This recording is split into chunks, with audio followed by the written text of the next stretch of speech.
Yeah, good morning and welcome to our first session. Let me introduce myself. I am Mamta Pradhan and I'm from International Food Policy Research Institute. It's a premium institute and part of the CGIAR community. This first session, which is on policy initiatives and practices for sustainable agriculture, it's a session which will kind of, I think, set the tone for the rest of the sessions that's going to happen throughout the day. While the session is kind of written as policy initiatives and practices for sustainable agriculture, with the permission of the organizers, may I add the word inclusive. It's inclusive, sustainable agriculture. So let me start by a little detour. In recent times, now the whole pivot, the whole thrust is, the conversation is on food systems. And to be more precise, it's called sustainable food system. So we have these two stalwarts in this panel. Sir हमारा एक question answer session होगा. आप हिंदी में सुनना चाहते हैं? हाँ, I am so sorry, I am not that fluent in Hindi, पर मैं कोशिश करूँगी बीच बीच में.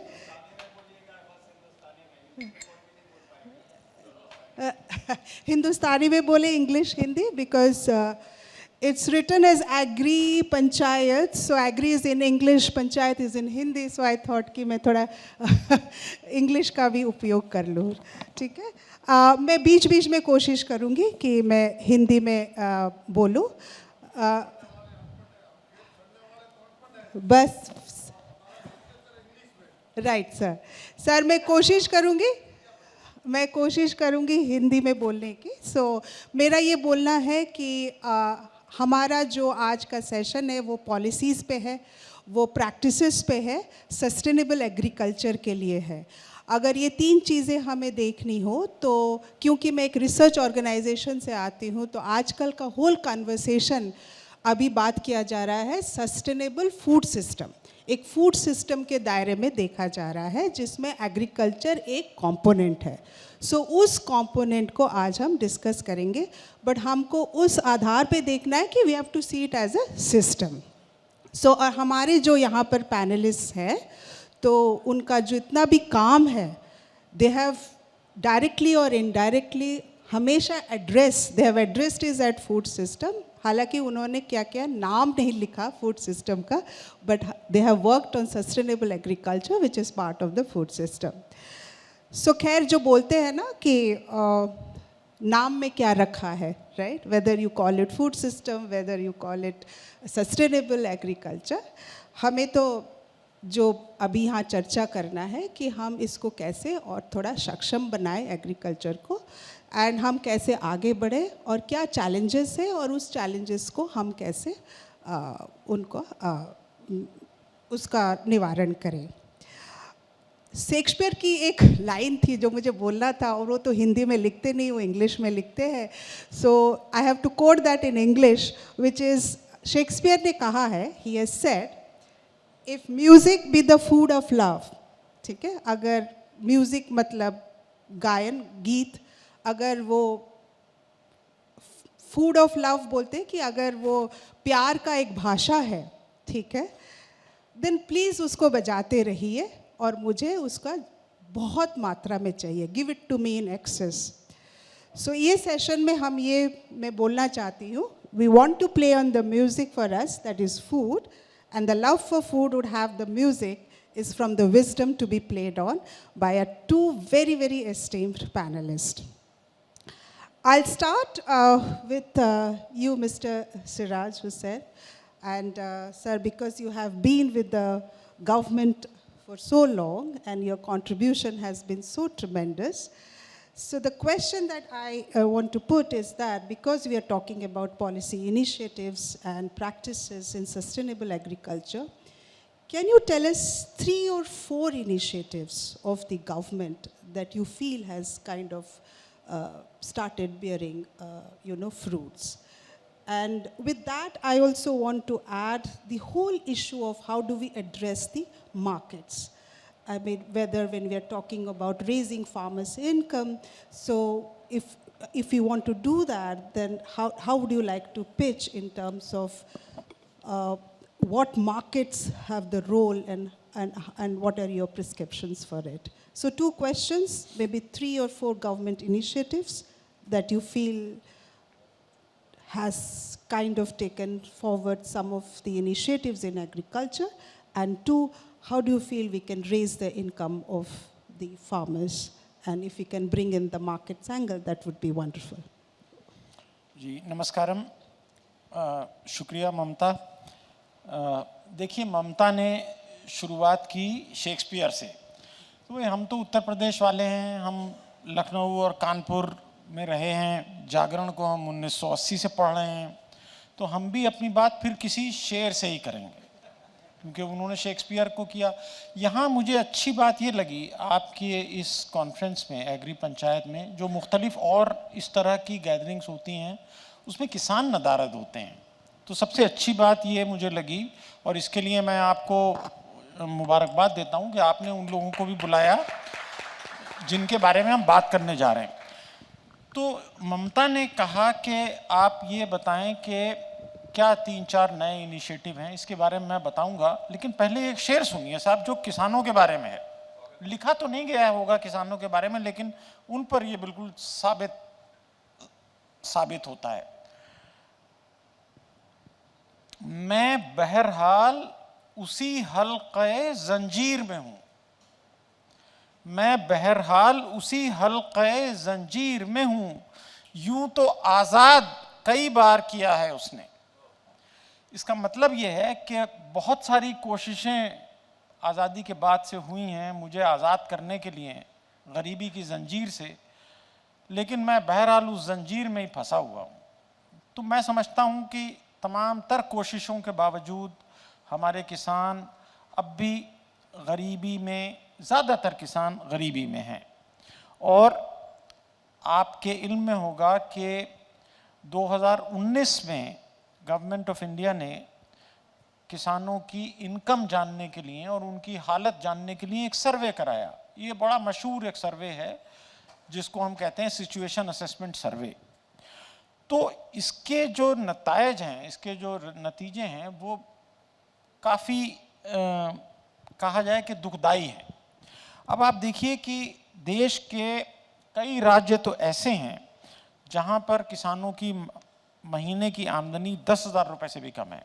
अब आप देखिए, बिहार में 7500 रुपये एक फार्मिंग, एक एग्रीकल्चर हाउस होल्ड की इनकम है 7500 रुपये। झारखंड में 4900 रुपये। अब आप देखिए छत्तीसगढ़ में 9677 रुपये। तो जाहिर है कि ये डेटा बहरहाल 5 साल पुराना है, कुछ इनकम बढ़ी भी होगी, लेकिन ये तो कोई भी नहीं कहता कि इनकम दुगनी हो गई है, ना ऐसा कोई डेटा बताता है।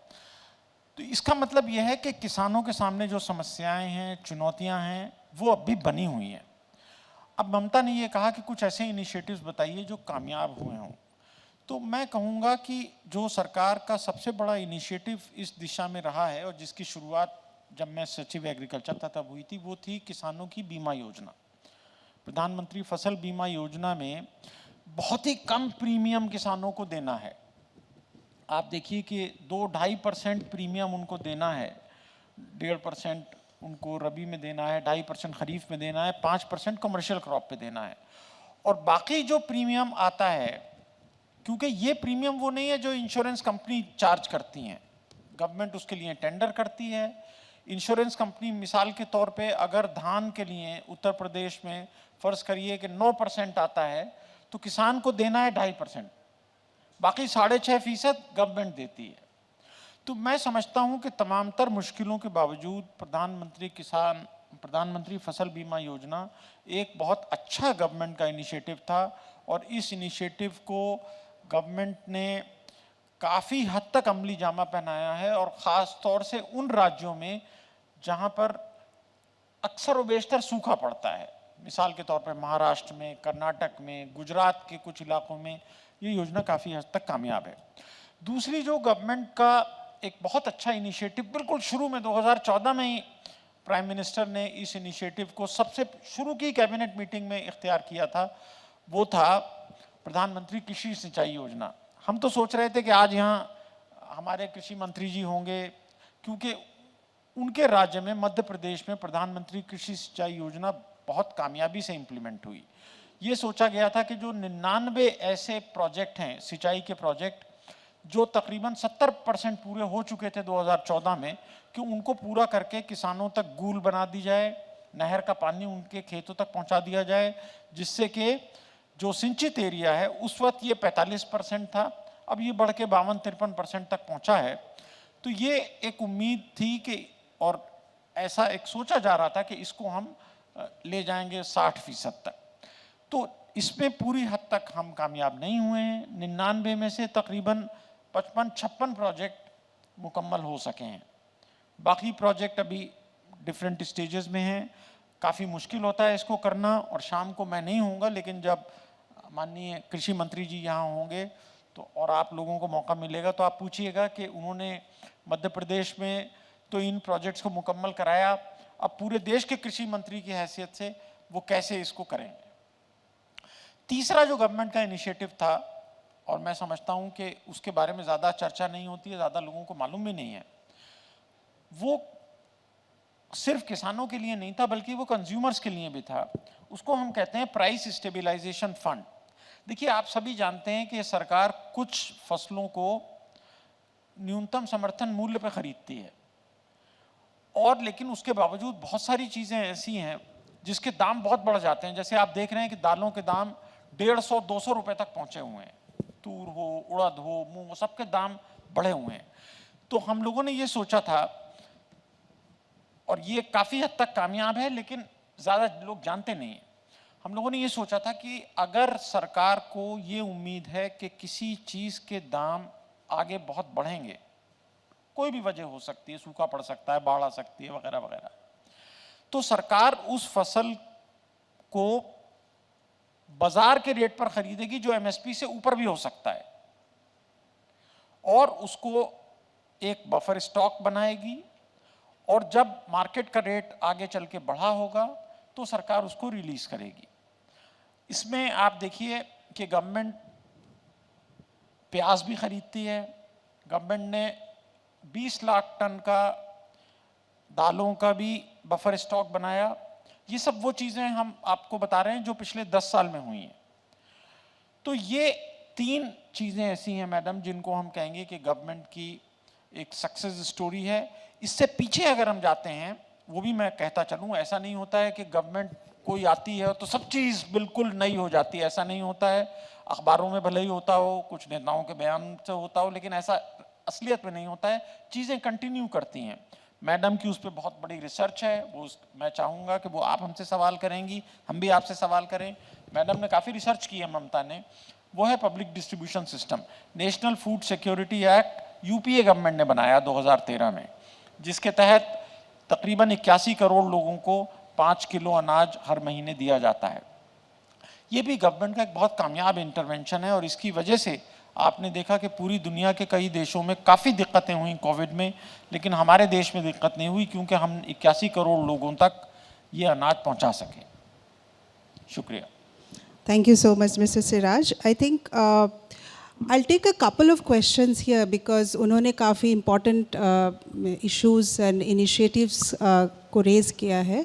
So maybe on MSP or on PDS अगर any quick questions किसी का है तो आप अभी पूछ सकते हैं. Maybe I'll take about 2 questions अभी, and then we'll move to Dr. Manish, and then we'll have a dedicated question answer session later. Yes, please. Can somebody please pass on the mic to him? If Sir, you can take this. Please introduce yourself and ask the question.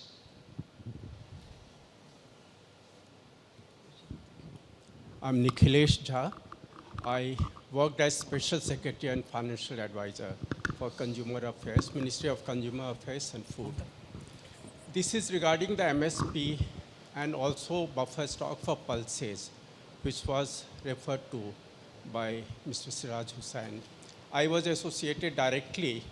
Those days, the stock was 1 lakh ton. But there were some reports prepared based on which it was decided that it should be increased to 20 lakh ton. And there was, like, I had kind of opposed that because there was a rumor that pulses prices will go up very much in the market, up to 200 or beyond. And therefore, there is a need of buffer stock.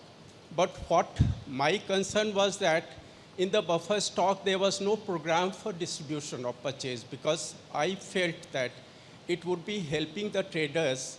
There was no duty, import duty on pulses. And that time there was a free market system, so market would stabilize. And what I had suggested that pulses crop should be, farmers should be helped in producing the pulses. And they were, because this was till that time, it was a side crop. There was no main production of pulses. And of course, this was a long-term plan. And there were a lot of problem in stocking, like warehousing of the pulses, which we faced later. And prices, like it happened that MSP procurement was done, but after that disposal, there was no plan. So because of that, I suggested that government departments like Home or Army or Security or Education, which procure pulses from market, they should be distributed because it was not in the FPS scheme. Fair prices scheme, it was not there. Right. So there was problem. I calculated the losses in that, which came up to almost 800 crore rupees for 20 lakh ton of pulses stock. And after that, after 2 years, it was again sustained. So it was kind of, I don't think it was very successful. And later pulses, like production was encouraged and it kind of helped. And that scheme, I wonder if it continues, but it is a scheme which is not creating loss. That time, in the MP, CM was Mr. Shivraj Singh Chauhan, and he was very much upset that full pulses production was not taken. Yes, sir, what's your question? So My that he- question is that Yeah. this program was not a successful scheme, and it created problem for both farmers because lot of stock went unprocured. Yeah. And secondly, the maintenance of the warehouse, that was not good. So it was a program of loss, which created loss for the government. Yeah. Thank you so much. I'll take one more and then I'll request Mr. Siraj to respond to that. एक कोई और पूछना चाहेंगे? Okay. Over to you, Mr. Sir. Oh, sorry. Yes. Kindly keep it brief and just your question. Yeah. Thank you. Actually, our policies of procurement and distribution, जैसा सिराज हुसैन साहब ने शेर सुनाया पहले कि हमने किसान को जंजीरों में बांध रखा है। अगर किसान की जंजीरें काट दी जाएं तो ना तो सरकार को प्रोक्योरमेंट की ज़रूरत होगी ना पब्लिक डिस्ट्रीब्यूशन की ज़रूरत होगी। सरकार ने 3 कानून बहुत अच्छे बनाए थे जो किसान की जंजीरों को काटने के लिए थे, लेकिन हमारे प्रधानमंत्री भी कहते हैं कुछ ऐसी ताकतें हैं जो हिंदुस्तान की ग्रोथ को इम्पैक्ट करना चाहती है। सरकार का काम बिजनेस करना नहीं है, सरकार का काम एडमिनिस्ट्रेशन करना है। अगर आज एग्रीकल्चर को फुल फ्रीडम दी जाए तो किसान भी खुश होगा और कंज्यूमर भी खुश होगा। तो इसके बारे में सिराज हुसैन साहब क्या सोचते हैं कि ये किसानों की जंजीरें हम कब कटवा पाएंगे? Thank you. So to you, Mr. Siraj, 2 questions, MSP and PDS. Yeah.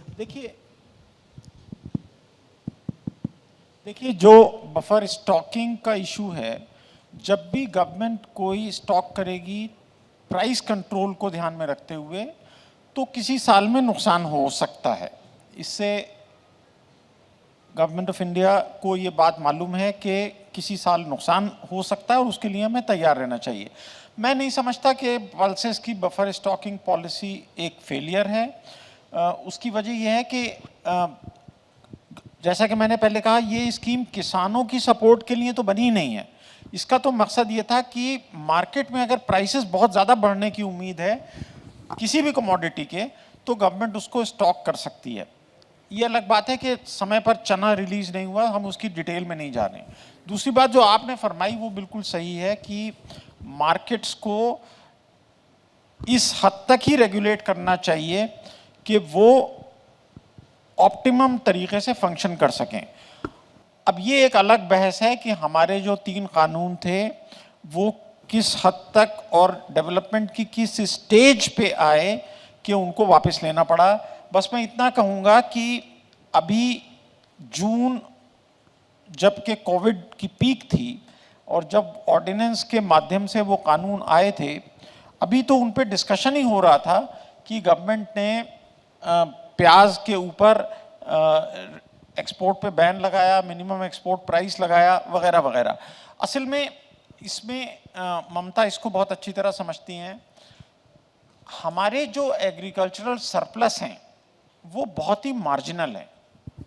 हम बहुत, भले ही हम अक्सर व बेशतर हम ऐसा कहते हैं कि हम पूरी दुनिया को फीड कर देंगे वगैरह वगैरह, लेकिन हमारे सरप्लसेस मार्जिनल हैं। किसी साल में सरप्लस होते हैं, किसी साल में सरप्लस नहीं होते हैं। तो उसकी वजह से गवर्नमेंट का कंट्रोल, जब तक हम बहुत ज़्यादा सरप्लस ना पैदा करने लगें तब तक गवर्नमेंट का कंट्रोल रहेगा। और आप देखिए कि चावल एक ऐसी कमोडिटी है जिसमें हम जेन्युइनली सरप्लस हैं। गेहूं में हम जेन्युइनली सरप्लस नहीं है, चावल में हम जेन्युइनली सरप्लस हैं। लेकिन आप देखिए कि 2021-22 और 22-23 के मॉनसून में कमी होने की वजह से गवर्नमेंट को नॉन बासमती चावल, गैर बासमती चावल के निर्यात पर पाबंदी लगानी पड़ी। बासमती तक पे एक मिनिमम एक्सपोर्ट प्राइस लगाया गया और बॉइल्ड राइस पे 20% ड्यूटी लगाई गई। बाकी ये एक बड़ा इशू है कि किस हद तक गवर्नमेंट का कंट्रोल होना चाहिए। लेकिन मैं ये समझता हूँ, मैंने इसके बारे में लिखा भी है कि क्योंकि हमारे सरप्लसेस अभी इतने नहीं हैं कि बहुत रिलायबल हों और क्लाइमेट चेंज की वजह से इसमें और भी दिक्कतें आ रही हैं, इसलिए गवर्नमेंट का कंट्रोल अभी शायद कुछ दिनों तक और रहेगा। Thank you miss. Thank you miss. चल रहा है। Hello, thank you mister Siraj. So I will come back, और बिकॉज इसके काफ़ी फॉलोअप क्वेश्चंस अभी मुझे भी आ रहे हैं, so I have to ask mister Siraj on those also, but will move to doctor Minish Shah, and he is a champion in the dairy sector, and dairy sector has shown a lot of ways, you know, how do you want to scale up, etc., if you want to look for a very sustainable food system. So my question to you, sir, is like before Operation Flood, or you know, White Revolution, sabhi ne suna hoga Operation Flood, White Revolution, hamara annual milk production started with just 2 crore tons, right? And then we have reached to almost 23 crore tons. And India is the largest producer of milk. We are producing almost 1/4 of the world's milk. But countries like New Zealand and some other, European countries, they're far more productive. So my question to you is, then how do we really bridge that gap? And how do you see dairy as a kind of a leader in driving this whole sustainable food system? Thank you. I think सबसे पहले हमें ये समझना पड़ेगा कि हमारे देश की आबादी और पशुओं की संख्या दोनों में भी हम दुनिया में नंबर 1 हैं। तो जैसा सिराज साहब ने बताया, फूड सिक्योरिटी एक बहुत ही इम्पोर्टेंट पहलू है आबादी के लिए भी, और कहीं ना कहीं पशु और हम compete करते हैं सारे फीड रिसोर्सेज के लिए। तो क्योंकि हमारी अपनी फूड सिक्योरिटी भी इम्पोर्टेंट है, हमारे देश का जो फीडिंग सिस्टम है जो पशुओं का, वो बिल्कुल अलग है। जो आप न्यूजीलैंड की बात करेंगे या बाकी जो डेवलप कंट्रीज़ हैं, वहाँ पे ग्रेन फीड होते हैं एनिमल्स को। हम वो अगर ग्रेन जो हमारे फूड सिक्योरिटी के लिए हैं, अगर पशुओं को खिलाएंगे तो हमारा कहीं ना कहीं सिक्योरिटी का प्रॉब्लम आएगा। तो हमने बहुत केयरफुली ये हमारा मॉडल चुना है, जो एक लो इनपुट लो आउटपुट मॉडल है। हम जानते हैं बाहर आप देखेंगे high input high output model है। तो अगर हम ये मॉडल चेंज करेंगे, बहुत सारे इश्यूज आ सकते हैं। जैसा आपने बताया, हम दुनिया में वैसे ही नंबर 1 पे हैं दूध प्रोडक्शन में। हमारे करीब 8 करोड़ किसान इससे डायरेक्ट एम्प्लॉयमेंट में लगे हुए हैं, उनको रेवेन्यू जनरेशन होता है। और हर एक इसमें से 80% किसान छोटे हैं या सीमांत हैं, मतलब 2-3 पशु से कम और 1 एकड़ लैंड से भी उनका लैंड होल्डिंग कम है। इनके लिए ये बहुत ही अच्छा एक लाइवलीहुड का ऑप्शन है और ये छोटे छोटे किसान मिलके देश को दुनिया में नंबर 1 बनाया है। सो पहले I think first point to understand is that we have carefully chosen the low input low output model as against the different model in the developed countries. पशुओं की उत्पादकता हम बढ़ा रहे हैं, मतलब आप 1970 में जब ऑपरेशन फ्लड एनडीडीबी ने चालू किया था तब से आज देखेंगे ग्रोथ के रेट के हिसाब से हमारी उत्पादकता काफ़ी अच्छी बढ़ रही है। एब्सोल्यूट टर्म्स में शायद हम अभी बहुत पीछे हैं, लेकिन ग्रोथ हमारा अच्छा है। इसको करने के लिए हमें साइंटिफिक पद्धतियों को अपनाना पड़ेगा। सो हमने ये ऑपरेशन फ्लड के साथ चालू किया, चाहे वो पशु प्रजनन हो, पशु का स्वास्थ्य हो और पशुओं का न्यूट्रिशन। तो ये 3 चीज़ों में हमें साइंटिफिक तरीके अपनाए, धीरे धीरे किसानों तक पहुँचे, एक्सटेंशन प्रोग्राम किए और आज के दिन में जो हमने प्रोजेनी टेस्टिंग प्रोग्राम है या पेडिग्री सिलेक्शन प्रोग्राम किए हैं, हमारा फोकस अपने ब्रीड में है, जो चाहे वो शाहीवाल हो, गिर हो, कांकरेज हो, हमारे अपने ब्रीड की उत्पादकता हम कैसे बढ़ाएं, क्योंकि उसमें बहुत एडवांटेज है। एक हमारे ब्रीड जो हैं वो डिसीज़ रेजिस्टेंस हैं, उनको हीट स्ट्रेस अच्छी तरह से वो ले सकते हैं। उसके अगेंस्ट में आप एचएफ या जर्सी देखेंगे, उसमें ये कैपेबिलिटी नहीं है। तो हमारी कोशिश रही है हमारे अपने ब्रीड्स की उत्पादकता को बढ़ाएं। ब्रीडिंग के लिए पर्टिकुलरली हमने आर्टिफिशियल इंसेमिनेशन को शुरू से अपनाया, जिससे आज के दिन में भी जीनोमिक कैपेसिटी, अगर आपको जेनेटिक पोटेंशियल एनिमल का बढ़ाना है तो सबसे अच्छा टूल आज के दिन में भी एआई है और हमने ये अपनाया है। काफ़ी सारे देश में अभी हम धीरे धीरे करके एआई की ओर बढ़ रहे हैं। अभी हम आर्टिफिशियल इंसेमिनेशन के लिए सेक्सॉटेड सीमेन को बढ़ावा दे रहे हैं, तो जिसमें आपको सीमेन अगर आप एआई करेंगे जिसमें 80 से 85% गारंटी है कि आपको फीमेल काऊ आएगी। तो आपकी जो ये स्ट्रे कैटल का प्रॉब्लम है, किसानों को जब मेल काफ होता है तो उसकी इकोनॉमिक लॉस भी हो जाता है, तो उसको हम एक एड्रेस कर रहे हैं, जिससे आने वाले समय में देश के दूध उत्पादन में बढ़ोतरी होगी। हमने प्रोजेनी टेस्टिंग प्रोग्राम चलाया जो काफ़ी सारे डेवलप कंट्रीज़ भी चला रहे हैं, जिसमें आप जब सीमेन प्रोड्यूस करते हैं सबसे अच्छे जीनोमिक और जेनेटिक पोटेंशियल वाले सांड आप चयन करिए, उसको आप सीमेन के लिए सीमेन स्टेशन में ले जाइए और जो फीमेल काफ है उसमें भी सबसे अच्छी जो फीमेल काफ है उसको आप यूज़ करिए। तो दोनों का जब जेनेटिक अच्छा होगा और आप ब्रीडिंग करेंगे तो आगे वाली जनरेशन में ये दूध की उत्पादकता में बढ़ोतरी होगी। इससे एक स्टेप अभी जाके हम जीनोमिक सिलेक्शन में अभी हम गए हैं। अभी हमारे पास जीनोमिक चिप्स हैं। दुनिया में पहली बार एनडीडीबी ने बफेलों का जीनोमिक चिप्स डेवलप किया है और गाय का, हमारे अपने ब्रीड्स का भी हमने जीनोमिक चिप्स किया है और उससे आप एक जस्ट डीएनए एनालिसिस करके आप बता सकते हैं कि 3-4 साल बाद जब गाय गाभिन होगी और दूध देगी तो उसका क्या पोटेंशियल होगा। उसका आप मेल काफ को भी उससे एनालिसिस करके आप पता कर लेंगे और उसमें से अच्छे मेल ढूंढ के आप सीमेंटेशन में पहुंचा सकते हैं। तो ये कुछ चीज़ें हैं जिसकी वजह से हमारी उत्पादकता में जो हमारा ग्रोथ रेट अभी बहुत अच्छा है, हम आगे बढ़ते रहेंगे। सिमिलरली हमने हेल्थ के लिए, जैसा साहब ने बोला, पहले ही कैबिनेट में जो एग्रीकल्चर के लिए इनिशिएटिव लिया गया, सिमिलरली एनिमल हस्बेंड्री के लिए सर एक नेशनल डिसीज़ कंट्रोल प्रोग्राम आया।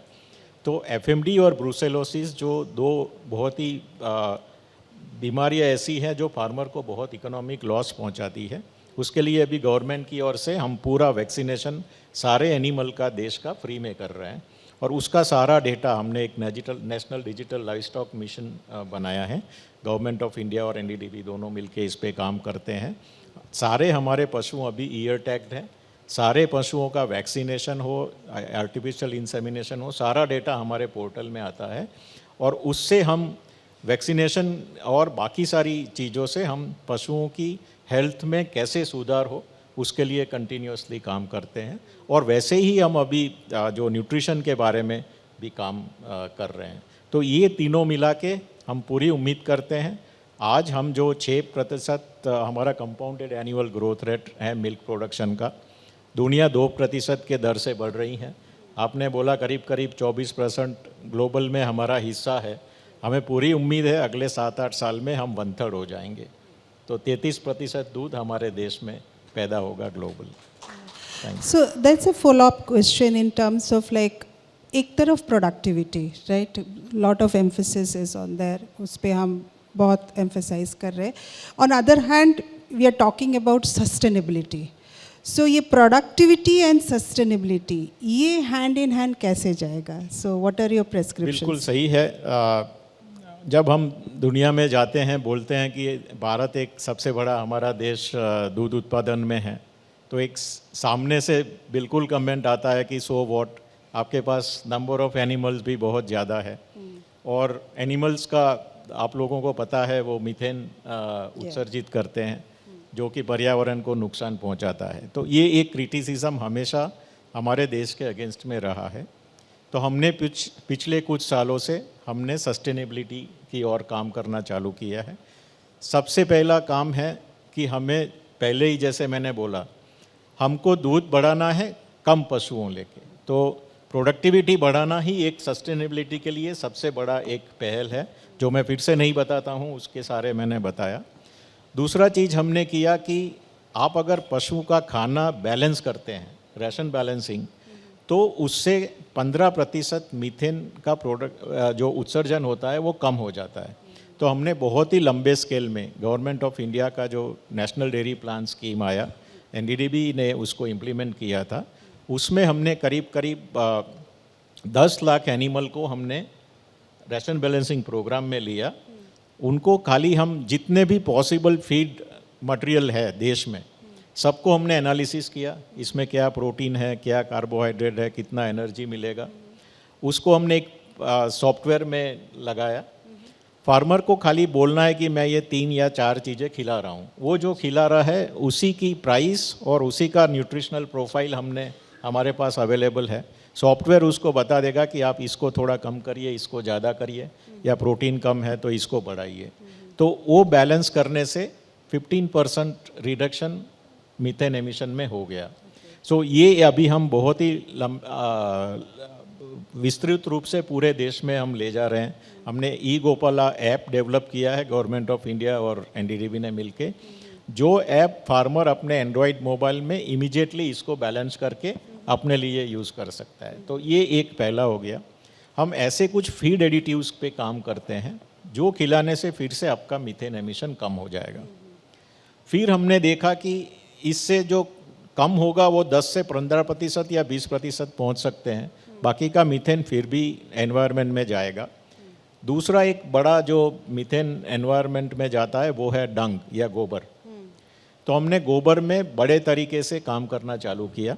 उसमें हमने 3 मॉडल डेवलप किए हैं अभी जो कमर्शियल है। एक तो है एक 2 क्यूबिक मीटर का बायोगैस प्लांट आप किसान के बैकयार्ड में लगाइए।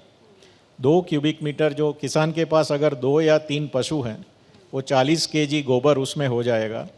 उसको पानी के साथ उतना ही वॉल्यूम में आप बायोगैस प्लांट में डाल देंगे, तो जितना बायोगैस बनेगा वो मीथेन से बनेगा, तो मीथेन जाएगा नहीं। और उसमें से 6-7 लोग आपकी एक फैमिली में हैं, वो पूरा दिन का उनका रसोई का काम, पानी गर्म करने का काम उसी से हो जाएगा। तो करीब 1-2 हज़ार रुपया जो किसान सिलेंडर में या ऑल्टरनेट फ्यूल में यूज़ करता है वो बच जाएगा। जो स्लरी बच जाती हैं उसको हम ऑर्गेनिक फर्टिलाइज़र बनाते हैं। तो प्रॉम हमने डेवलप किया है, बिल्कुल फर्टिलाइज़र कंट्रोल के ऑर्डर के मुताबिक है। लिक्विड जो है उसमें से भी हम काफ़ी सारे माइक्रोन्यूट्रिएंट हैं, तो हम अलग अलग किस्म के ऑर्गेनिक फर्टिलाइज़र बना के किसानों तक पहुंचाते हैं। एक स्टेप आगे बढ़ के हमने ये जितने भी बेनिफिशरीज़ हैं वो महिलाएं हैं, क्योंकि घर में महिलाएं यूज़ करती हैं, उसका हमने खाद मंडली बनाया, कोऑपरेटिव सोसाइटी। वो ही ये स्लरी खरीद के मन्योर बना के अभी किसानों तक पहुंचा रहे हैं। तो उनको एक एडिशनल इनकम की जो हम बात कर रहे हैं वो मिलने लगा, तो पैसा सेव भी हुआ, एडिशनल इनकम भी हुआ। अगर हमें 8 करोड़ फैमिलीज़ में ये छोटे छोटे प्लांट से पहुंचना है तो टाइम बहुत लगेगा। तो हमने एक सेंट्रलाइज प्लांट डेवलप किया। तो हमने वाराणसी में 100 टन गोबर का एक दिन का हमने एक सेंट्रलाइज्ड लोकेशन में हमने प्लांट लगाया, 4000 क्यूबिक मीटर का बायोगैस प्लांट है। इसमें जो 100 टन गोबर से बायोगैस बनता है वो सीधा हम बॉयलर में ले जाते हैं और हर रोज़ 1 लाख लीटर दूध प्रोसेस करते हैं। तो जो डीजल यूज़ हो रहा था बॉयलर के लिए वो पूरा बंद हो गया और फॉसिल फ्यूल को हमने रिप्लेस कर दिया गोबर से। तीसरा जो अभी उसको आगे बढ़ के एक स्टेप आगे हमने प्लांट बनाया है, वो बनासकांठा में बनाया है, जहाँ पे बायोगैस बनने के बाद लार्ज कैपेसिटी 100 टन गोबर से डेली उसको हम प्योर करते हैं। तो 95% मीथेन प्योरिटी उसमें चाहिए और फिर कंप्रेस करते हैं और इस कंप्रेस बायो सीएनजी को हम व्हीकल मोबिलिटी के लिए यूज़ करते हैं। तो अभी गवर्नमेंट का भी एक प्लान है कि जैसे अभी आप इथेनॉल ब्लेंड करते हैं पेट्रोल में कंपलसरी, उसी तरह से सीएनजी में आपको बायो सीएनजी कंपलसरी मिक्स करना पड़ेगा। तो ये जो गोबर से हम सब जानते हैं, गोबर में फ्यूल है, गोबर में फर्टिलाइज़र है, हम सब ने कहीं ना कहीं उसको जाना है। हमने उसको लार्ज स्केल कमर्शियल लेवल में किसानों को कैसे इससे अतिरिक्त आय भी मिले और पर्यावरण को जो नुकसान हो रहा है पशुओं से उसको भी कैसे हम उसको टैकल करें। तो इसके बारे में हम बहुत ही लार्ज स्केल में काम करते हैं। हमारी उम्मीद है हम 2050 तक नेट न्यूट्रल मतलब नेट ज़ीरो डेयरिंग की ओर हम आगे बढ़ रहे हैं। Okay. Thank you so much. Lot of information. So maybe couple of questions from the audience. अगर किसी को कुछ पूछना हो डेयरी सेक्टर के बारे में और उन्होंने काफ़ी information दिया है, so उस पे अगर किसी को कुछ पूछना हो तो yeah, please, sir. Hello. Sir, is NDDB doing anything about the stray cattle? The number of stray cattle are constantly rising. And I mean, is there any role for NDDB to tackle that situation? Either by way of maybe doing some scientific research by which we can increase the number of lactation so that farmers don't throw those cattle out? Or doing something, I mean, I don't know what, but something on that so which can not solve the directly, मतलब direct NDDB का कोई role नहीं है, लेकिन मैंने एक अपना अभी पहले बताया कि हम सेक्सॉटेड सीमेन एनडीडीबी ने अपनी टेक्नोलॉजी डेवलप की है जो अगले 1-8 महीने में हम लॉन्च कर देंगे। तो सेक्सॉटेड सीमेन से क्या होगा कि आप जो एक्स और वाई क्रोमोसोम हैं जिसमें से आप एक्स को सॉर्ट करके सीमेन में ज़्यादा से ज़्यादा एक्स रखते हैं ताकि आपकी फीमेल की जो पॉसिबिलिटी है, प्रोबेबिलिटी है, वो बढ़ जाएगी। तो 85 से 90% चांस है कि आपको बच्चियाँ पैदा होगी। तो फार्मर के लिए ये अच्छा होगा और मेल का जो आप जनरली स्ट्रे और ये जो बात करते हैं वो कम हो जाएंगे। तो ये एक आगे काम चलेगा। दूसरा काम जो हम कर रहे हैं, अभी हमने मुजफ्फरनगर में एक काऊ सेंचुरी बनाई है, 5000 गाय उसमें रह सकती हैं। गवर्नमेंट ऑफ इंडिया की राष्ट्रीय गोकुल मिशन स्कीम ने इसको सपोर्ट किया है, जहाँ पे करीब करीब आप 5000 गाय लेके वो सेंचुरी में रख सकते हैं। वहाँ पे भी हम गोबर को यूज़ करके हम एक बायो सीएनजी प्लांट एस्टैब्लिश कर रहे हैं, अगले 2-3 महीने में चालू हो जाएगा। तो ये एक सॉल्यूशन है। दूध तो गाय हमेशा नहीं देती है, गाय ड्राई भी हो जाएगी, गाय अगर गाभिन नहीं हुई तो भी दूध नहीं मिलेगा, लेकिन गोबर ज़रूर देगी। तो अगर आप गोबर से किसान को ये समझा पाएंगे कि एटलीस्ट गाय को खिलाने का पैसा उसको गोबर से मिल रहा है, तो शायद ये जो आगे जाके हम ये मानते हैं कि जो स्ट्रे कैटल का इश्यू है काफ़ी हद तक एड्रेस किया जा सकता है। But there is no way we can increase the number of lactations. वही है ही, आप अगर Like 1 or 2 also, so that can reduce. हाँ, हम 2-3 काम कर रहे हैं इसमें। एक तो पहली जो एज, पहले प्रेगनेंसी की एज है, वो हम काफ़ी कम लाने में अभी कामयाब हुए हैं। मतलब पहले जो 3 साल 3.5 साल लगते थे, आज हम 1.5 साल 2 साल में भी पहली प्रेगनेंसी कर पा रहे हैं। तो उससे नेचुरली आपके जो नंबर ऑफ लैक्टेशंस हैं बढ़ जाएंगे। और वैसे ही जो हमारी अपनी इंडिजिनस ब्रीड्स हैं उसका पहले से ही ज़्यादा लैक्टेशन नंबर रहता है as compare to the exotic breeds जो हैं। Yeah. Any other question? Yeah, please. The gentleman here first, and then I'll go to you. Yes. श्रीमान जी, आप जैसे आप बता रहे हैं डेयरी फार्मों के लिए इतना किया जा रहा, आपके ही दिल्ली में मदनपुर खादर में एक डेयरी फार्म बनाया गया था, लेकिन आज की स्थिति उसकी बहुत ख़राब है और कोई सरकार की तरफ से उसका कोई प्रोत्साहन नहीं है। हाँ, पहले उसमें दूध उत्पादन बहुत होता था, ऐसे ही गाजीपुर डेयरी फार्म है, अगर आप वहाँ देखोगे तो दिन में कम से कम 20 से 30 मृत पशु हमेशा मिलेंगे। और गंदगी का ये आलम है कि वो डेयरी फार्म धीरे धीरे ख़त्म होता जा रहा है और उसमें जो है धीरे धीरे मकान बनते हुए जा रहे हैं। तो इसके विषय में आप ज़रा सा सरकार की क्या नीति है इनको बचाने के लिए या आगे इस तरह के प्रोत्साहन के लिए आगे बढ़ाने के लिए? ठीक है, we'll take the gentleman will take couple of questions and yes please.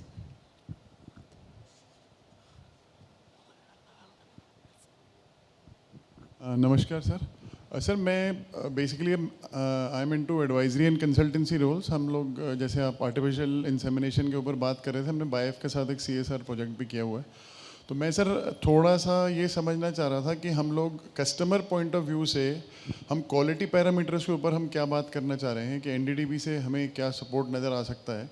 क्योंकि फॉर एग्जांपल जैसे जब हम किसान से दूध खरीदा जाता है तो फैट कंटेंट पे खरीदा जाता है, और जब कस्टमर को बेचा जाता है that is on the basis of पर लीटर कॉस्ट जो आती है, चाहे वो काउज मिल्क है या बफलो मिल्क है, वो सेग्रीगेशंस अलग हैं। और अब हम अर्बन एरियाज़ में सर एक नया ट्रेंड देख रहे हैं with respect to organic milk. हम ऑर्गेनिक की बात कर रहे हैं, एक नेचुरल है, एक कन्वेंशनल है। तो कस्टमर इज़ टोटली कन्फ्यूज कि मैं किस तरफ जाऊँ विद रिस्पेक्ट। अगर हम एक भारतीय धारणा की तरफ देखते हैं तो एक जनरल थंब रूल ये है कि भाई जो महंगा है वही अच्छा है। तो हमारे पास अथॉरिटीज़ की तरफ से कुछ इस तरह से, जैसे FSSAI है या इस टाइप की अथॉरिटीज़ से हमारे पास कुछ क्लियर डिटेल्स नहीं आ रहे हैं कि वेदर ऑर्गेनिक है भी या नहीं है, वेदर इट इज़ सर्टिफाइड और नॉट। अब जो हम लोग एक्सपर्ट से बात करते हैं वो कहते हैं कि जो दूध है वो कभी ऑर्गेनिक हो ही नहीं सकता, क्योंकि अब उसके चारे के ऊपर डिपेंड करता है वो क्या लेकर आ रहा है। तो there is a total confusion in the entire supply chain. तो मैं चाह रहा था कि अगर हम कुछ अमेलगमेशन कुछ कर सकें, फार्मर एंड पे हम लोग अगर वैल्यू चेन के ऊपर हम लोग कुछ बात करते हैं और एंड कंज्यूमर तक हम लोग क्या ट्रांसपेरेंसी लेवल ला रहे हैं, क्योंकि milk is a very you can say very high nutritional product on which जिसके ऊपर भारत की जनता बहुत डिपेंड करती है। तो मैं थोड़ा सा उस पर आपके विचार जानना चाह रहा था कि क्या पॉसिबिलिटी है उसमें। Just the last question from there and मैं आपके पास आती हूँ एक बार please. Hello sir. My name is Dishan Mahajan. I am from ProS Advisors. We are food and agri, focused firm. So sir, my question is, we have been advising a lot of dairy clients, and whenever we talk to them, the one question I always ask these companies, what will take India to become a dairy brand in Western nations where the quality parameters are so good. That's what they believe. And they believe that, country like India's milk has a lot of antibiotics in it, and, they are not edible for their own, public. So how we as a nation, since we are talking about Atmanirbhar Bharat as well as made in India, but in dairy industry, I think, especially in the value added segment, we came up with the PLI scheme also in that spirit. But somehow there also we only focused on one or two segments like buffalo cheese. So, what are your thoughts and how we can make a, good made in India dairy brand in the global market? Yes, yeah, correct. Yeah, we got it. So you can go with him, sir, first, second this, and the last. yeah. You could, yeah. So I think I don't agree with some of your observations maybe you have received on the WhatsApp University, that our milk is bad, our milk is lot of antibiotic residues. So I want to clarify first that our milk is as good as being sold in any other country. So don't go by such claims which are just made without any authenticity. आपको थोड़ा careful रहना पड़ेगा। हमारा actually जैसे मैंने पहले बोला, our आत्मनिर्भरता तब आती है जब हम पहले अपने जो आबादी है उसको पूरा करें। So India has still not reach a stage. आपने ही बोला कि दूध एक बहुत ही न्यूट्रिशनली इम्पोर्टेंट प्रोडक्ट है। हमारे देश में बहुत ही लोग लैक्टो वेजिटेरियन हैं, तो वेगान तो अभी नया एक ट्रेंड चला है जिसमें वो दूध नहीं लेते हैं। इंडिया में वेजिटेरियन का मतलब है लैक्टो वेजिटेरियन, मतलब वो दूध या दूध की बनावट ज़रूर उनका स्टेपल डाइट में सुबह से लेकर रात तक जब भी खाएंगे रहेगा कोई ना कोई फॉर्म में। तो हमारी अपनी न्यूट्रिशनल रिक्वायरमेंट है। हमारा जो प्रति व्यक्ति दूध की जो अवेलेबिलिटी थी जब अब 1970 में ऑपरेशन फ्लड चलाया, 115 ग्राम प्रति पर्सन पर डे थी। आज हम 450 के आसपास पहुंचे हैं, वर्ल्ड की एवरेज 350 है। तो अभी हमने पिछले कुछ सालों से एकदम कंफर्टेबली आत्मनिर्भरता कर दी है। अभी आपकी बात सही है, हमें बाहर के मार्केट को देखना पड़ेगा, लेकिन आज के दिन में भी जैसे हमारा अर्बनाइजेशन बढ़ रहा है, लोगों की इनकम लेवल में बढ़ा हुआ रहा है, तो जनरली आप देखेंगे कि जब आप खाना चूज़ करते हैं, जब इनकम बढ़ती है तो आपके खाने में जो कार्बोहाइड्रेट होते हैं वो प्रोटीन से रिप्लेस होते हैं। जैसे जैसे इनकम बढ़ती जाती है, आपके डाइट में प्रोटीन की मात्रा बढ़ती जाती है और कार्बोहाइड्रेट कम होते हैं। ये वर्ल्ड ओवर आप कहीं पे भी जाएंगे एक नेचुरल फिनोमिनन है। क्योंकि हमने अभी हमारी इनकम देखी है, हमारे देश भी इतना प्रगति कर रहा है, हमारे डाइट में भी कहीं ना कहीं carbohydrates are getting replaced by protein. और ऐसे लैक्टो वेजिटेरियन लोग हैं जो नॉन-वेज आइटम्स नहीं खाते हैं, उनके लिए परहैप्स सबसे अच्छा प्रोटीन का सोर्स दूध और दूध की बनावटें हैं। तो हमें ये पूरी उम्मीद है और हम ऐसा सोच रहे हैं कि जितना भी हम प्रोडक्शन बढ़ाएंगे, हमारी अपनी रिक्वायरमेंट के लिए अभी डिमांड भी उतना ही आगे बढ़ रहा है। तो एक्सपोर्ट करने से पहले शायद हमें ये सोचना होगा कि क्या हम रेडी हैं कि हम अपना लोगों का दूध की जो रिक्वायरमेंट है उसको भूल के हम बाहर चले जाएं। सो ये एक पहलू सोचने का है। दूसरा पहलू जो है, अगर मान लो हमारा दूध बढ़ जाता है, किसानों को इनकम कम हो जाती है, तब आपको सोचना पड़ेगा आप वैल्यू एडेड प्रोडक्ट्स बनाइए, एक्सपोर्ट करिए।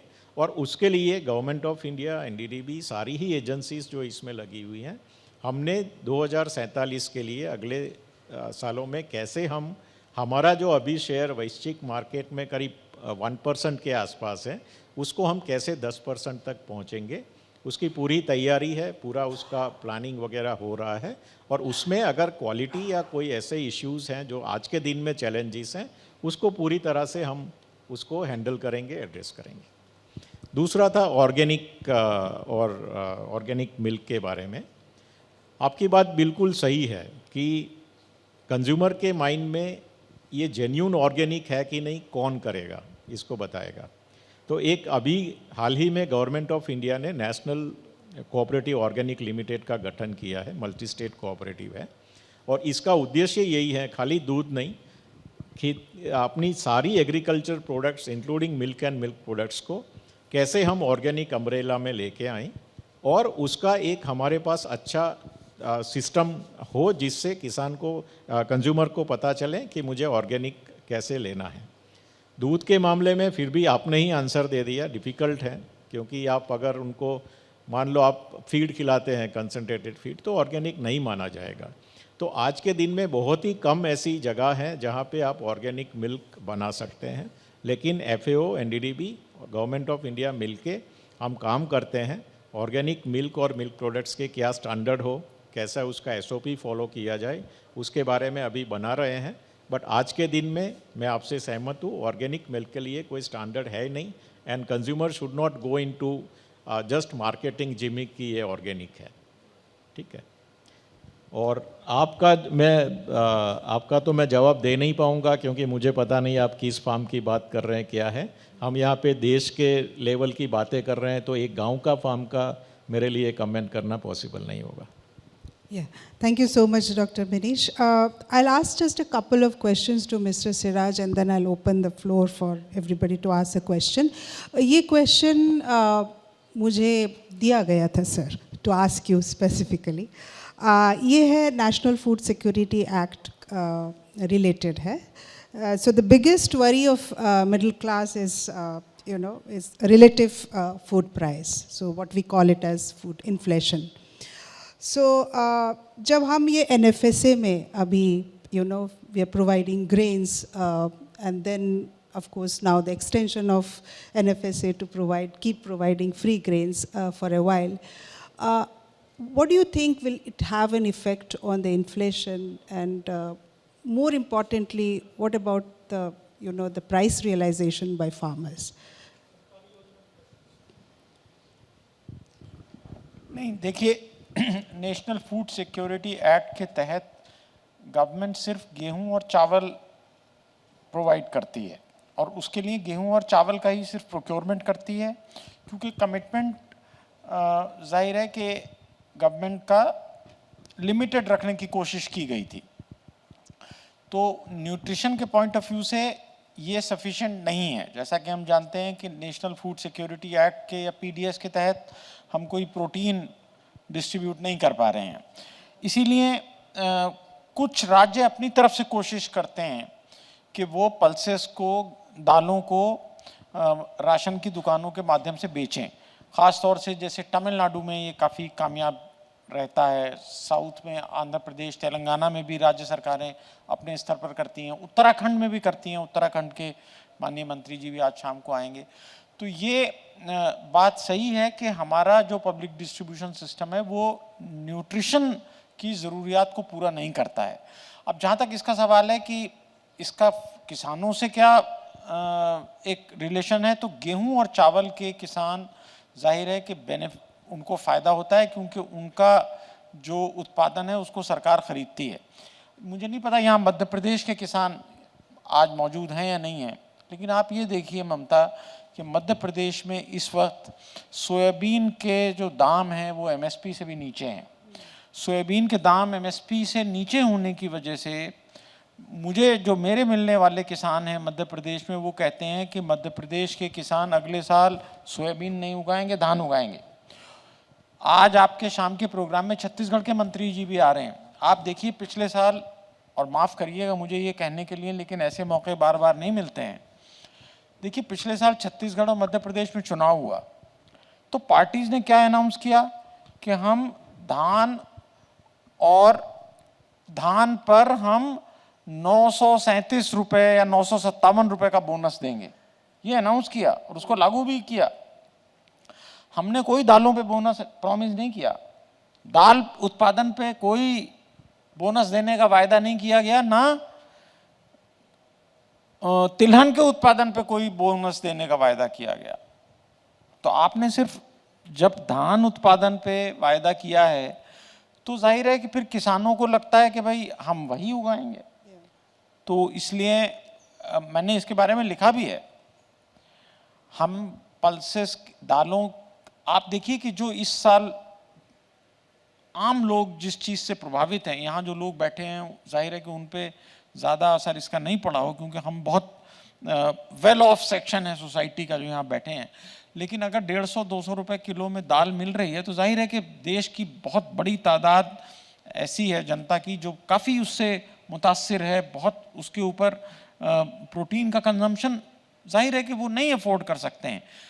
और इसलिए ये ज़रूरी है कि दालों के उत्पादन को गवर्नमेंट सपोर्ट करे, और वो सपोर्ट गवर्नमेंट ने दिया भी था। काफ़ी एमएसपी में इजाफा हुआ, दालों के एमएसपी में काफ़ी इजाफा हुआ, लेकिन दालों की प्रोडक्टिविटी कम है। अब देखिए इस साल अभी ये टेस्ट हो जाएगा अगले 2 महीने में। इस साल किसानों ने दालों का एरिया बढ़ाया है, क्योंकि मॉनसून अच्छा रहा, बारिश अच्छी रही।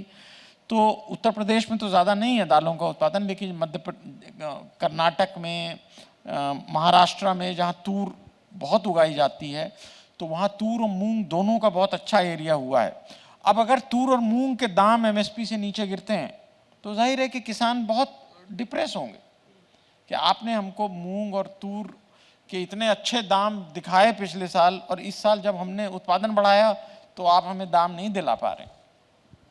Yeah, I mean that was my next question कि हम कब डाइवर्सिफाई करें after cereal, you know, and क्या पॉलिसी इनोवेशंस होना चाहिए, you know, to even to diversify. One is with rice and wheat, sir, you will agree, we have an MSP with a procurement.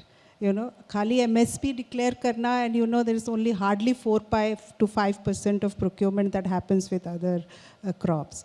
So that probably is a policy distortion which we need to kind of address and look into. I just have 5 minutes, 5 minutes है मेरे पास, so I'll take a couple of questions and then we can end the session. जरा किसानों से भी कुछ हम आप लोगों को भी सुनना चाहते हैं। आप लोग क्या सोच रहे हैं, क्या फसल उगाते हैं, उसके दाम कैसे मिल रहे हैं आपको, Yes, उसकी उत्पादन में क्या हो रहा है, जरा कुछ बताइए। सर विद योर परमिशन, हाँ, अगर बताइए। हाँ, वो टू जेंटलमैन देयर एंड वो ओके सर, मैं एक बार हम उनको तो- चांस देती हूँ। हम फिर किसान आप- क्या है कि जिस चीज़ का भाव ज़्यादा होता है ना, देश में देखते हैं ये चीज़ महंगी है, हम तो दूसरी साल वही चीज़ उगाते हैं।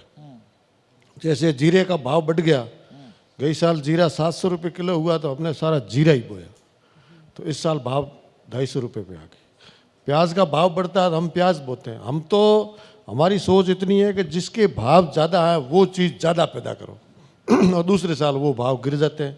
तो इसकी कोई पॉलिसी हो ताकि हमको समझाए कि भाई तुम ये भेड़ चाल मत चलो, और ये क्षेत्र के हिसाब से, देश के हिसाब से कौन से भाग में कौन सी चीज़ हो सकती है, ऐसा पॉलिसी मैटर हो तो हमारा उत्तर की जो पैदावार दक्षिण में खपत हो जाए, पश्चिम की पैदावार पूर्व में खपत हो जाए, देश का माल इधर का उधर पूरा हो जाए और भाव भी अच्छे मिल जाए। यस सर, सॉरी जेंटलमैन, वो बहुत देर से वेट कर रहे हैं, एक उनको देखें फिर। नहीं आप बोलिए पहले। सर जो साहब ने जानवर के गोबर के उपयोग के बारे में, सीएनजी कन्वर्ट के बारे में जो जानकारी दिया है, इससे किसान को भी फ़ायदा हो सकता है। अच्छा, गांव में अगर इस तरह के प्रोजेक्ट लगाएं तो हमारी गवर्नमेंट की उसके प्रति क्या रुख रहेगा, क्या उसमें हमें सब्सिडी वगैरह का कोई हेल्प मिलेगा, और इसके लिए कोई जानकारी इस तरह की जो गोबर प्लांट सीएनजी में तब्दील करने के लिए लगाए जाए, इसके लिए हम विस्तृत जानकारी चाहते हैं, या इसके लिए आप हमें कोई बता दीजिए। धन्यवाद। छोटे प्लांट के जो मैंने बताया उसमें गोवर्धन स्कीम है डिपार्टमेंट ऑफ वाटर सैनिटेशन की, उसमें किसान उसमें गोबर गैस प्लांट ले सकते हैं, छोटे प्लांट जो हैं। ओके। दूसरी एक स्कीम है एमएनआरई की है, उसमें भी ये इसका प्रोविज़न है। हमने इसको जो बड़े प्लांट को आगे ले जाने के लिए एनडीडीबी ने एक अपनी सब्सिडरी बनाई है पूर्ण स्वामित्व वाली, जो एनडीडीबी मृदा लिमिटेड है। अभी हमें गवर्नमेंट से मंजूरी मिली है। उसमें सुजुकी जो है, जो आप मारुति सुजुकी के साथ जो सुजुकी जापान ने इन्वेस्ट किया था, अभी सुजुकी एनडीडीबी की ये सब्सिडरी में भी इन्वेस्ट करने वाली है। और हम चाहते हैं कि इसको बड़े पैमाने पे, मतलब गांव के लेवल में ही गोबर से सीएनजी बने, और इस सीएनजी को गांव में ही जो व्हीकल है, हाँ जी, हाँ जी, क्योंकि अभी क्या गांव के सीएनजी व्हीकल को शहर में आना पड़ता है सीएनजी भरने के लिए। हाँ जी। तो हमारा ये प्लान बन रहा है और हम बिल्कुल गांव के लेवल में इसको बिल्कुल उपलब्ध तो कराएंगे। इसके लिए हमें कहाँ से कैसे क्या करना पड़ेगा? अभी बनासकांठा में 5 प्लांट लग रहे हैं शुरू में, बट जैसे ही ये फिर चालू हो जाएगा हम बाकी जगह में भी करेंगे। हम स्कीम लेके आएंगे तो आपको बिल्कुल बताएंगे। Okay sir. Sorry, just 2 more questions and then I'll have to end the session. Sir, we'll continue after lunch break, tea break. I just have 5 minutes to wrap up. Yes, 2 more questions, please. Sir मैं Ravishankar Agarwal. Sir हमारा flour mill है sir, तो हमेशा एक question है, यहाँ किसान भाई भी बैठे हैं। जनरली गवर्नमेंट किसान की एमएसपी पे कभी जैसा भी कंडीशंस होती है वैसे बढ़ाती हैं, और कंज्यूमर्स के लिए मार्केट भाई जैसे भी कंट्रोल हो जाता है, लेकिन मैन्युफैक्चर के बारे में कभी गवर्नमेंट ने इस चीज़ को नहीं सोचा कि दोनों का इम्पैक्ट मैन्युफैक्चर पे पड़ता है। तो कुछ पॉलिसी मैन्युफैक्चर के लिए भी कोई ना कोई होनी चाहिए। जब एमएसपी बढ़ जाती है तो अलग अलग स्टेट्स, अभी जैसे आपके 3 कानून जो थे वो बहुत ही बढ़िया कानून थे, लेकिन अभी क्या हुआ है कि अभी रिसेंट में राजस्थान से हम बिलोंग करते हैं कि उसमें मंडी टैक्स का जैसे मैटर है, मंडी टैक्स का मैटर डिफरेंट अलग अलग स्टेट्स में है सर। तो उसमें थोड़ा सिंपलाइजेशन करा जाए, कुछ इंडस्ट्री को मतलब ट्रेड करने में थोड़ा सा कई जगह दिक्कतें आती हैं, जिससे उनका बेनिफिट किसानों को जो मिलना चाहिए वो नहीं मिल पाता है। एक एमएसपी बढ़ाना और एमएसपी को मतलब उसके आधार पर डिस्ट्रीब्यूशन करना, ये एक नेशनल वो है। लेकिन thank you sir. Yes sir please. Okay, इनके बाद फिर मैं आपको करा देती हूँ, बस लास्ट। Thank you. मेरा सवाल दोनों साहब से है। शाह साहब से 35 साल से हम भी एग्रीकल्चर देख रहे हैं और एग्री मीडिया कंपनीज में रहे हैं। आरजी अग्रवाल साहब अभी कह रहे थे कि गवर्नमेंट को अपने जो रेगुलेशन है साइकिल से फार्मर को अलग करना चाहिए। तो शाह साहब का सपोर्ट करते हुए बोल रहा हूँ कि एक ईडी एग्रो सिस्टम है, एक कंपनी है जो अब तक 4.5 लाख हेक्टेयर भूमि पे किसानों के साथ महाराष्ट्र में काम कर रही है। आपके दूध सागर डेयरी जो मेहसाना है उसमें 3.5 लाख किसानों के साथ वो काम कर अभी अनुबंध किया है। हमने वही उनका बहुत पहले अभी 15 दिन पहले इंटरव्यू लिया है। It's a very thought provoking interview. Why? Because there is no question of MSP। थोड़ा सा किसान को NDDB, अमूल के ऐसे जो ऑर्गेनाइजेशंस हैं इनके साथ जोड़ा जाए तो उन्होंने जो ROI दी है फार्मर्स को वो इनेबलर FPO के रूप में उन्होंने पहला एक मॉडल बनाया है इंडिया में, जिसके कारण अमूल ने उनसे 3.5 लाख फार्मर्स का एग्रीमेंट किया है। महाराष्ट्र में तो सब जगह काम कर रहे हैं, कम से कम 4,02,000 फार्मर्स के साथ काम कर रहे हैं। उनका ये कहना है कि फ्रॉम सोइंग टू हार्वेस्ट वो डिमांड जनरेट करते हैं from MNCs as per their standard of the crop and they are he real enabler farmer. तो मैं तो यही कहूँगा, मैं अग्रवाल साहब की बात का बहुत सपोर्ट कर रहा हूँ कि हमारा किसान बहुत इनोवेटिव है। सरकार को इस पे ध्यान देना चाहिए कि ये जो इनेबलर FPOs हैं वही किसान के फार्मर्स बिल का भी एक बहुत बड़ा उत्तर है। ऐसे तो सर लड़ाई हो ही रही है, सभी लोग जान रहे हैं, लेकिन जब किसान जब समझ जाएगा कि हमको फायदा हो रहा है तो वो फिर तो बात कहने की जरूरत नहीं, किसान सरकार का ही समर्थन करेगा। Okay, thank you so much sir. या द लास्ट क्वेश्चन और कमेंट, प्लीज बी ब्रीफ। या थैंक यू।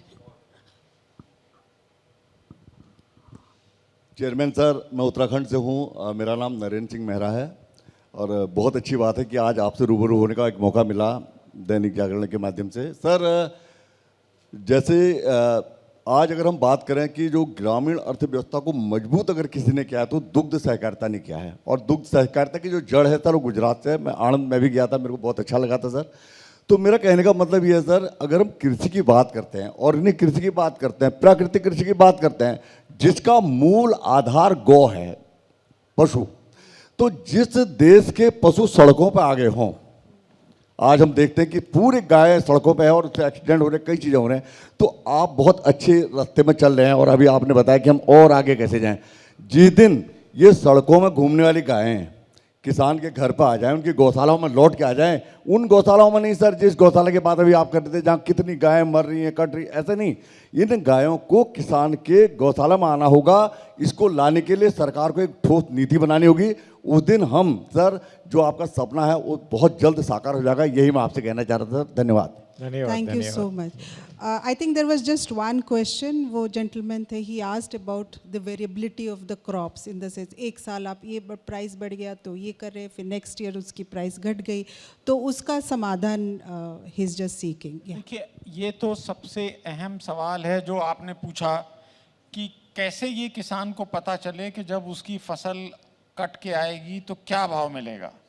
अब इसका एक तरीका था वायदा बाजार, लेकिन सरकार कुछ ऐसा समझती है कि वायदा बाजार में बहुत धांधली होती है और दाम उसकी वजह से बहुत बढ़ जाते हैं, ऐसा सरकार समझती है, उसकी वजह से वायदा बाजार पे पाबंदी है। मैं समझता हूँ कि वायदा बाजार से किसानों को एक इंडिकेशन मिलता है कि आगे जब फसल आएगी तो क्या भाव होगा। जैसा कि मैंने मिसाल दी, अब इस साल मूंग और अरहर, तूर, उड़द तीनों में एरिया बढ़ा है, तो भाई अब क्या दाम मिलेंगे। अगर आप दाम ही नहीं दिला पाए तो किसान को जाहिर है कि बहुत बुरा लगेगा कि हमने बढ़ाया एरिया तो इससे तो अच्छा था हम धान ही उगा लेते, कम से कम आप MSP पे ख़रीद लेते।